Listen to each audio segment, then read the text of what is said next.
nhớ rong để nó ya master shaman ba lại gì rong xia biết tổ sinh trí lúc nào cũng có thả cho những cái lù và tin năng to nung cũ thiết của tôi bỏ tin năng nung lại cho và này nó tin năng nhớ trong social media là do tiền sổ gia chân nó thiết lớn nung lo lùa tiền vì lý do thiết lý tông một tọt khoan năng cái bé thả lúc nào cái cho cái năng cái dài cái một tọt khoan năng nó nếu cũng mua khoan đĩa nếu cũng mua khoan to được khoan đĩa nó chỉ bé hai lo lùa rong câu hai tiền một tọt khoan năng xứแต่ชียเขาหายเขาจังนะเจมัวต่อคนนั้นนะเจยังมัวต่อเนี่ยเราจะนั่งจังชียจะนั่งจั่วโอ้ยจะนั่งชียนั่งเลยถออีตัวที่นั่งยังจะนั่งเลยจ้ะแต่อีตัวที่นั่งยังมัวเก๋จุดจีบ่หล่อเจอตรงนึงเลยจ้ะแต่งกีหล่อเคลียจุดขจีตรงนึงnếu mua cho nhà kế chuột chùa chỉ mà nó cho kế chuột chùa nó vui ya thì mua ăn đâu ya mua khoan năng thì chỉ chân nếu cũng mua energy là ya chút gì nếu cũng mua hay thì ya cho nhà cháu để nó sổn tu để nó lỡ hái cho chút gì là ya nếu cũng mua để nó lỡ ya đa là chuột chùa là cũng mua nếu cũng mua ở bây giờ là xí để nó chuột chùa nhớ là nên nó kia tụi tin năng đỡ chú chỉ là do thì nhớ là xì tụi tin năng đỡ lúc lư là do xì tụi tin năng đỡ sai nửa bù nhớ nên nó bao khai chúa là thiết khai trắng và khai tư nếu nào cũng thả cho khó một tàu khoan năng nó nhiều ít khó kế chỉnh chân giờ thầu nên một sai ít tụi sư phụ là do thì tụi sư phụ nữa nếu cũng sai tàu này là cũng mua là do thì này cho khoan năng nên nó cho chừng nếu họ pha nên một đầu tụ nên nó thiếu một chút tàu ít tụi sư phụ nên nó nếu ba tàu nên đỡ nên như chụp bao nên lúc xe lúc chữ lúc lá lúc lỡ lúc lứ hay thì tụi tin nên nó nếu cứ giờ ít tụi tin nên cũng chân tàu cũng nhà nên nó nếu xỉ mưa ya lo lùm lo là xỉ mưa nữa xỉ mưa hay thì nếu khó style lý do mình cái hay cũng nhà nếu khó style cũng nhà nếu nó nếu kia khó kia cũng tao thế nên nó cho nhà nếu kia cũng to thế họ nhà tới thế rong chắc họ cũng bao là hiện tàu chắc họ cũng bao rồi nhưng mà nó tự tin nên nó thế ô tô có tự sư phụ do thì anh đỡ cái nên nó spiritually là energetically một trâu cho cái nên cái hay cái đó cái khoa mỗi ít khoa cái nên nó nếu như tàu là sinh trí sư sư nếu ít trong mong nếu như share giàu một trâu đỡ cho nên khoa năng khoa dài share giàu nó chỉ nếu như tàu nên nó nên mỗi học bộ phận là sinh trí mỗi học bộ phận là shippa là shitu là chỉ riêng ở tàu sư chỉ ta có yon thiệt day là yon đến daily tới rồi tới tụi tin nên cô nhóm được có nên nó chỉ nên kia là cô mua là ya thì coi tàu muốn thiệt cả đấy mình chỉ coi tàu sao cái muốn thiệt cả đấy mình chỉ là cô mua thiệt chỉ mà nó coi tàu ở trên đấy cái nên cái ya cái chân ya ít khó cái chỉnh chân như rồi bây luôn nên ya ít khó cái nên nó rồi bây nó cái nhà rồng nhà đấy nhà hú đời cho nên nó mát cho mông nhà có mù nên nó thiệt có tụi sư phụ tê thấu giờ cho mát cho mông nhà trò thì có tàu tụi sư phụ lúc xí hơn đỡ chỉ ta có nên nó mù khó của là do chỉ ta có mù nên nó cha trơ là do địa mù nên nó oli mông hài một chợ có lẽ nên là sư phụ họ cái chợ nó cũng vậy họ cái rong thia thầu u vậy họ cái chânแต่是年咯幾早，佢有一個幾係啲mua嚟聽，tới rồi có有trở tàu tụi tin năng này có tụi sư phụแต่是tới rồi tụi tin năng有muốn聽sư phụ này chỉ nhà tụi sư phụ đó là有chỉ hậu, nếu mà họ cái tí聽thì mà nó có cái trở nó là nếu cứ nếu nó mù chỉ trở đi nếu nó biết nếu nó là do tin năng xia xả li ya po thầu u là cái chỗ nó cũng vậy họ ôi mình cái hai confirmation như họ cái khi tao nó bé hay thì tới rồi nếu cũng do mỗi họ percent như hậuแต่是số lại tụi tin nên chỗ nó do thì mình chỉ cho nên thì nếu chỉ bảo hay thì 100% tụ nữ trở tông tờ giờ có tụ si phứ một tàu rong là chỉ rong khó chân thì giờ nhớ nữa có lúc xưa thì giờ ít tụ tin nên có một tụ có một trở là giờ tụ có một sai giờ anh đời nữa yếu chủ bảo thì khi tàu nó có hai thì giờ bị 10%. Tây rồi có yếu mua li cha li ít tụ si phứ đỡ là một đồ ở tụ bé tụ lại cú giờ tây rồi nên nó có yếu tàu thia nên nó một ý xong là bỏ nên nó ít lúc xí hở có thể là mình thì đâu có tụ si phứ tây thấu nên nó giá nên nó giờ có tụ si phứ có những chỉ tàu có tụ si phứ lỡ có tụ si phứ nhưng mà tụ khi tàu nó có những mua kiện chân nữa có tụ si phứ để chỉ có chỉ tàu một chua kia nữa có chỉ tàu một hở kia nữa thì có tụ si phứ chúa giờ tụ tin nên được khi tàu luôn dâu luôn lù luôn chữ gì đâu có một khi có cho kỹ một uốn nắng uốn dài lờ tuần đó chạy tàu hay tiền nhỏ có ít thứ si phứ lờ nữa thì có giờ tàu nên nó tăng hở thia rồi nửa thia nên nó ba một cái ba trong nửa nên nó cho kỹ thia là giờ thì nửa dân nhỏ ba đâu có cho kỹ một trâu giá lờ tận đây năm bữa ít chấp lờ từ khi tàu lúc họ trong đâu có giờ tàu sai rồi rồi mà thì giờ lên từ thia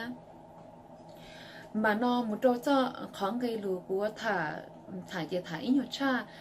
แต่是thả cha là của sao đến đây thiên lý tàu cho cái ở cha xứ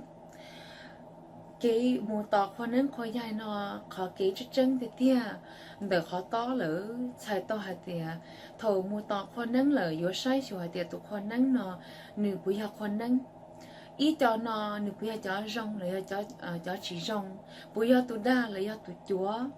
tụ chúa nó sai to thì yo mua đâu tụ tin năng đỡ cho chút gì yo phái một đâu ít họ kể và tận đây nó yo ít cho kể đây rồi yo chỉ rong hình ít cho kể đây rồi nếu yo ở đâu thì tụ tin năng nên nó bỏ lỡ bỏ tụ tin năng hai ya yo chỉ mua ít cho kể nên nó và chờ sai to thì chỉ mua ít họ kể yo ở đâu nữa còn thua đá rong là bá tàu nửa chế năng là bá tàu nửa tụ khinh còn nếu mà có phí sử cho có chân bỏ có nói chỉ có một tỏ khoan năng nó chỉ ít có một số sức bùi giờ tụ chơi chân là bỏ bùi giờ tụ chúa tụ tin năng giờ bá có một thia là giờ một này nó sai chùa một lì có cho khoan năng đỡ một tỏ có cho khoan năng đỡ là chỗ có sai tôi để coi ya tụ tin năng thia nên nó tụ si phư là ya ít tụ tin năng là ba con đó nếu mua cho năng xia lỡ nên nó cha trở đi có cho đi cha nên nó mà cho năng xí gì là hay nên nó lỡ cho là xí gì lỡ nó chỉ sai tôi hay tiệt nếu như ba tổ co thiết thầu nếu ba co nếu hai y lo lù sư là yên ba tổ co lử nếu hai cầu lo lù là yên ba tổ cha lử thiết giờ khó một tàu khoan nén nó lòi chỉ khó lì khoan nén thiết châu cho nén chạy tôi thì châu chỉ có tàu cho nén chỉ chừng lo cho chỉ cho nén là chỉ còn nếu họ cho còn nếu chỉ cho là oli hai ba được còn nếu chỉ cho là và đồ co luôn nén nhua cha giờ hai tí cho con năng chất chân kia là coi như là tàu su cho chỉ là con năng thiê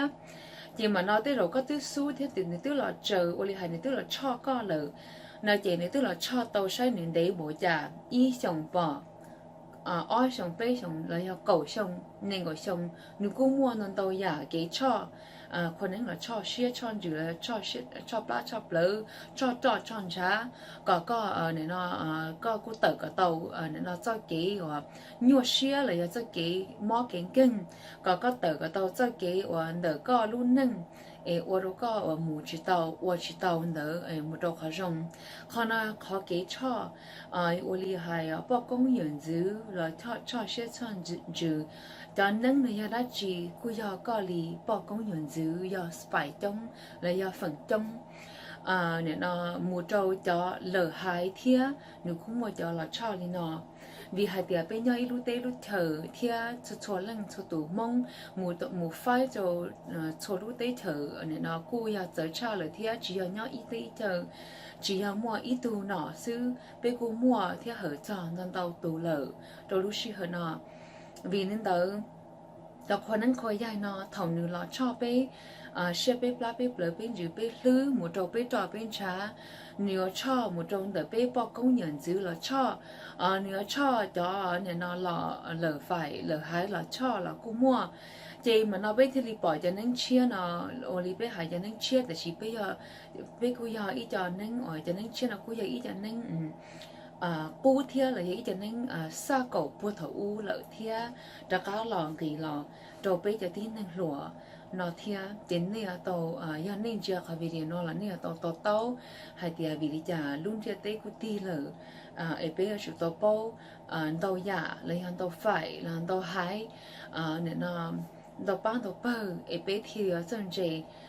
một trở lý thia có cái nó kho nó có thể là kho tàu một trở lý luôn thia tới thì thia một lý giá tận tên nó có cái một tàuคนนั้นคอยใหญ่nóแล้วก็là chạy đồ ngày lù nó giờ ít có cái chỉnh trang chập lờ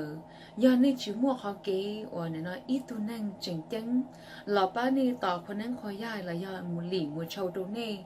thì tàn thọนี่เจ้าเก๋นี่หมูเทียเราย่าหมูอัวนั่งโอ้ยใหญ่เหลือยาตันเต้หนูก็ยังเจ้าเก๋ยยัวตรงนี้เทียเท่านี้หมูเนี่ยเนาะเหอแล้วย่าเตียหมูเทียตัวตุตีนึงนอเลยนี่เอาตัวมัวเก่งจังยังนี่จุมัวเก่งจังจะใช้ตัวหาเดียตุตีนึงนอยาป้าจะตัวนี่เทียเต้หนูกูป้าตัว1% ไม่ไปย่อแต่ชีขอฝ่ายตัวเช่นนี่ตัวโอลิไฮchoose นะอย่าใส่กับตัวนี่เจ้าเก๋นะเช่นดูกับตัวเตี้ยอย่านี่ตัวจีเตี้ยนะเจมันเนาะนี่ตัวหมูหลีที่หมูโชว์เต้โชว์หรืออ้อเป้โชว์แต่นี่เท่านี้ปีหมูโตเท่านี้เสาเนี่ยเนาะนี่เจ้าเก๋เนี่ยเนาะอ้วนนั่งอ้วนใหญ่เที่ยหลายอย่าใช้ใหญ่ตัวที่หนึ่งchỉ cho cái nói ya ít cho cái chỉ ya đa ya ít cho cái thì tia tin nên cú xã tàu hạt tia tới rồi cú ya tu decide cú ya tu sai hạt tia cú ya mua là cú chỉ muaแต่是ก็ยังsai tàu mà แต่是nếu mà cái nhua đó họ có lúc nâng thầu có hay để có qua ít xíu qua lỡ là chỉ tới rồi nó cũng mới khó phân tàu măng rồi có ít khó có đặc án chia tàu để có tụ khen ấy tới rồi nó cũng xỉa lỡ là do tiền nó mua đã chỉ mua dài lỡ nên nó chỉ thầu lúc xíu hở có sáng sử nên nó và lý ý tụ nâng nhau không giờ tên nó thiệt chỉ khó kế này khó kế và lì là do tiền trâu là do tiền mù chế tờ do ya ni chỉ học khoa năng do hai tiền lên từ chỉ mua khó kế ở đây nó từ tin năng người trình tiếng là lì thế là trâu là chế tờ do ya nó thì tia là chỉ thầu copy chơi năng tua là chỉ khó nó chỉ dù khó nhiều cái đâu có thia ở chỗ kế ở đây nó phân cái do chân hay tiền khó chúa một đôi là khó chân phân cái do măng hay tiền khó giả do rong một đôi là khó chỉ rong ấy có thể là phải tàu rong một đôi hay tiền khó kế có khó tin năng là có khó có tụ khăn tận đây nó năm ít chắp lờ chỉnh chỉnh chắp lờ do có đó có là khó có tụ khăn có họ phân tàu măng thầu có phân tàu măng lỡ ấy có một ba tàu tin năng lỡ tụi nó là nên nó cu rong thia ôi trả li tụi nó là cu ở nên nó gì thia nó chỉ nếu cu dây kho đó cá là kho tàu có tụ khăn là đó cá là kho tàu có chế năng có nên nó cho tin năng nho ở đó san đấu phong cho dư là do cho tiền cho má cho sủa là cu mua có kho tàu thia nó chỉ mà nó cu dây kho kế hạt tiền có đó cá một sai sủa hạt tiền thầu có cái cho cái copy ở nên nó lo tua được họ kế nên kế dài nó có thiệt tổ cho kế do thiệt cho kế chân có thể là một ô tô măng chế của chó luôn gây lù của hai trong cái video nó của cho hai đi nó sư giờ nên mua lúa nông đã chi nên nông tàu hậu khó kế của tế tàu của tế cả tàu thiệt khó của tế cha là nên nó tháo ra lúc gì để chỉ của sa để khó tế cha đỡ giờ khó giờ cha này sư